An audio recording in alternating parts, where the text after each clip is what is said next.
ఇక AP group 1 నియామకాల విషయంలో మరో కీలక పరిణామం చోటు చేసుకుంది. అక్రమాలు జరిగాయనే ఆరోపణలతో హైకోర్టు ఆదేశాల మేరకు ఏపీ ప్రభుత్వం సిట్ ఏర్పాటు చేసింది. మార్చి 16లోగా హైకోర్టుకు రిపోర్ట్ ఇవ్వాలని సిట్కు డెడ్లైన్ విధించడం ఆసక్తికరంగా మారుతోంది. 2018 నాటి ఏపీ గ్రూప్ 1 నియామకాలపై కొన్నేళ్లుగా వివాదం కొనసాగుతోంది. దీనికి సంబంధించి 3 రోజుల క్రితం ఏపీ హైకోర్టులో రిట్ అప్పీల్, అనుబంధ పిటిషన్లు దాఖలయ్యాయి. ఈ క్రమంలోనే గ్రూప్ 1 మెయిన్స్ అవకతవకలు, అక్రమాలను నిగ్గు తేల్చేందుకు సిట్ ఏర్పాటు చేయాలంటూ ఏపీ హైకోర్టు ప్రభుత్వానికి కీలక ఆదేశాలిచ్చింది. మార్చి 16లోగా నివేదిక ఇవ్వాలని ఆదేశించింది. హైకోర్టు ఉత్తర్వులతో సిఐడి ఐజీ డాక్టర్ రవిశంకర్ ఐఎన్ఆర్ నేతృత్వంలో ఏపీ ప్రభుత్వం సిట్ ఏర్పాటు చేసింది. సిట్లో మరో సభ్యుడిగా సిఐడి ఎస్పీ కె చక్రవర్తిని నియమించింది. దర్యాప్తునకు సంబంధించి సోదాలు చేసేందుకు, ఆధారాల స్వాధీనానికి సిట్కు అన్ని అధికారాలు ఇచ్చింది. దర్యాప్తు అవసరాలకు ఏ ప్రభుత్వ శాఖ నుంచైనా అధికారుల నియామకానికి వెసులుబాటు కల్పించింది. ఈ ఏడాది మార్చి 16లోగా నివేదికను హైకోర్టుకు సమర్పించాలని ఏపీ ప్రభుత్వం సిట్కు స్పష్టం చేసింది. 169 గ్రూప్ 1 పోస్టుల భర్తీకి 2018 డిసెంబర్ 31న ఏపీపీఎస్సీ నోటిఫికేషన్ ఇవ్వగా గ్రూప్ 1 మెయిన్స్ జవాబు పత్రాల మాన్యువల్ మూల్యాంకనంలో అక్రమాలు జరిగాయని ఆరోపణలొచ్చాయి. దీంతో పరీక్షను రద్దు చేసి మళ్లీ నిర్వహించాలని ఏపీ హైకోర్టు సింగిల్ జడ్జ్ 2024 మార్చి 13న తీర్పు ఇచ్చింది. ఈ తీర్పు సవాల్ చేస్తూ ఏపీపీఎస్సీతో పాటు ఉద్యోగాలు పొందనివారు అప్పీళ్లు వేశారు. దీనిలో భాగంగానే జవాబు పత్రాలు దిద్దిన అధ్యాపకుల లిస్ట్, ఓఎంఆర్ షీట్లతో పాటు ఎగ్జామ్స్ కు సంబంధించిన అన్ని ఆధారాలను ఫోరెన్సిక్ పరిశీలనకు ఆదేశాలిచ్చింది. వీటిపైన వాదనలు ముగియడంతో సిట్ ఏర్పాటుకు ఆదేశాలిచ్చింది. హైకోర్టు ఆదేశాలతో ఇప్పుడు ఏపీ ప్రభుత్వం సిట్ ఏర్పాటు చేయడం, మార్చి 16లోగా ధర్మాసనానికి నివేదిక ఇవ్వాలని సిట్ను ఆదేశించడం ఆసక్తిగా మారుతోంది. మరింత సమాచారం మా ప్రతినిధి ఈశ్వర్ లైవ్ ద్వారా అందిస్తారు. ఈశ్వర్, ఈ అక్రమాలకి సంబంధించి మరి సిట్ ఎప్పుడు మొదలు పెట్టబోతోంది? మరోవైపు రిపోర్ట్ డెడ్లైన్ లోపు ఇచ్చేందుకు ఎలాంటి కసరత్తు చేయబోతోంది?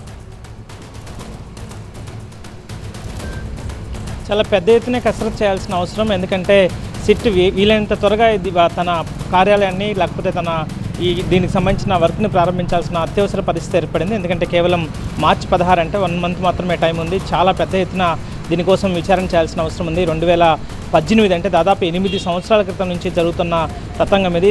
వేలాది మంది నిరుద్యోగుల ఆశలు, వాళ్ళ జీవితాలతో ఆడుకుంటున్న ఘటన ఇది.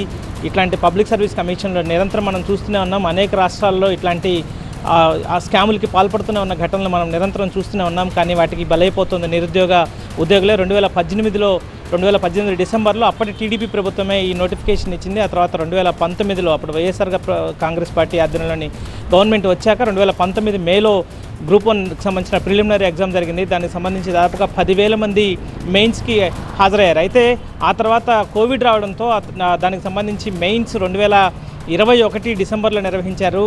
అప్పుడు సాధారణంగా మాన్యువల్ పద్ధతిలోనే దీనికి సంబంధించిన ఎవాల్యుయేషన్ ఉంటుందని నోటిఫికేషన్లో చెప్పారు. కానీ కోవిడ్ వల్ల దాన్ని డిజిటల్ ఎవాల్యుయేషన్కి మారుస్తున్నట్టుగా ఏపీఎస్సీ నిర్ణయం తీసుకుంది. దానికి సంబంధించి డిజిటల్ ఎవాల్యుయేషన్ చేయడం పట్ల కొంతమంది అభ్యంతరం వ్యక్తం చేస్తూ కోర్టుకు వెళ్లారు. ఆ తర్వాత దాన్ని మళ్ళీ మాన్యువల్ ఎవాల్యుయేషన్ కోసం అంటూ క్యాంప్సైన్ మీడియా ప్రైవేట్ లిమిటెడ్ అని హైదరాబాద్కు సంబంధించిన ఒక సంస్థకి దాన్ని ఇవ్వడం జరిగింది. అదే సమయంలో 2021 డిసెంబర్ నుంచి 2022 ఫిబ్రవరి వరకు దాదాపు 69 రోజులు ఆ ప్రశ్నాపత్రాలని ఇక్కడ హాయ్లాండ్ అని ఒక ప్రైవేట్ రిసార్ట్కి తరలించినట్టుగా ఆరోపణలు వచ్చాయి. ఆరోపణలకు సంబంధించి ఒక సుప్రీంకోర్టు మాజీ జడ్జితో సంబంధించి దాని మీద ఒక కమిషన్ కూడా ఏర్పాటు చేయడం జరిగింది. ఆ తర్వాత ఆయన హాయ్లాండ్లోనే ఎవాల్యుయేషన్ ప్రక్రియ జరిగిందని చెప్పి ఆయన దానికి సంబంధించిన నివేదిక కూడా ఇచ్చారు. కానీ ఇట్లాంటి ఎవాల్యుయేషన్ కేవలం ప్రభుత్వ కార్యాలయాలు కానీ లేకపోతే ఏపీఎస్సీ కమిషన్లోనే కార్యాలయంలో మాత్రమే జరగాలి. అట్లాంటిది ఒక ప్రైవేట్ రిసార్ట్కి తరలించడం, అదే సమయంలో దానికి సంబంధించి ఎవాల్యుయేషన్ చేసిన వాళ్ళ అర్హతలకు సంబంధించి పెద్ద ఎత్తున కంప్లైంట్ రావడంతో కోర్టు చాలా సీరియస్గా తీసుకుంది.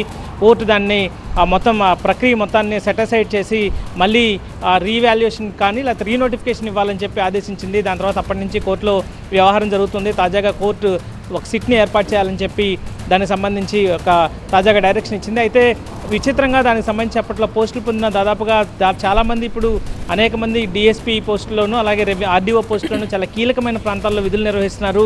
వాళ్ళందరినీ నాన్ ఫోకల్ పోస్ట్కి ట్రాన్స్ఫర్ చేయాలని కూడా కోర్టు డైరెక్షన్ ఇచ్చింది. సో వాళ్ళందరినీ ఇప్పుడు చాలా పెద్ద ప్రక్రియ, చాలా ఇంపార్టెంట్ బాధ్యతల్లో వాళ్ళందరూ ఉన్నారు.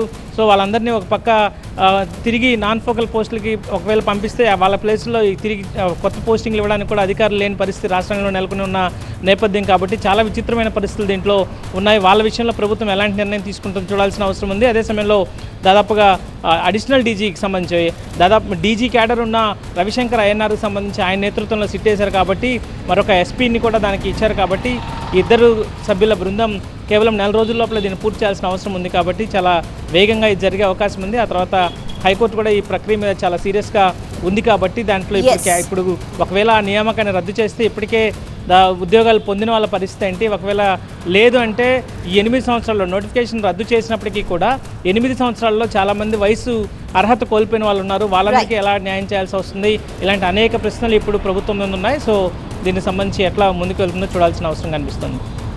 రైట్ ఈశ్వర్.